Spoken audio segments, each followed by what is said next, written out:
Il existe des endroits où une seule erreur peut vous faire disparaître à jamais, des lieux où même les plongeurs expérimentés hésitent à s'aventurer. Et parfois, malgré toutes les compétences possibles, certaines personnes ne reviennent jamais. Ben McDaniel était un plongeur passionné, pas un amateur. Il avait de l'expérience en plongée souterraine, un domaine extrêmement dangereux. Ce type de plongée consiste à explorer des grottes sous-marines étroites, sombres et souvent sans sortie facile. En 2010, en Floride, il s'intéresse à un lieu particulier, un système de grottes sous-marines connu pour être complexe et dangereux. Ce n'était pas sa première exploration, mais ce jour-là, quelque chose allait changer. Le lieu s'appelle Vortex Spring, une source d'eau claire mais trompeuse. Sous la surface se cache un réseau de tunnels étroits. Certains plongeurs disent que ce site est imprévisible, facile d'y entrer, mais difficile d'en sortir. Ce jour-là, Ben décide de plonger seul, sans partenaire. Un choix déjà considéré comme dangereux en plongée souterraine. Les caméras de sécurité du site enregistrent son entrée. On le voit s'équiper calmement, respirer, puis entrer dans l'eau. Tout semble normal, jusqu'à ce qu'il passe sous la roche, dans le tunnel étroit. À partir de ce moment-là, il disparaît du champ visible.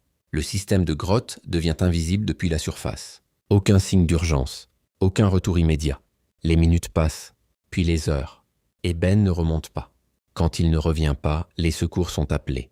Une équipe de plongeurs professionnels est mobilisée. Ils explorent les mêmes tunnels, encore et encore. Mais quelque chose rend la recherche difficile. Les passages sont étroits. Les courants peuvent piéger un plongeur. Et la visibilité est quasi nulle à certains endroits.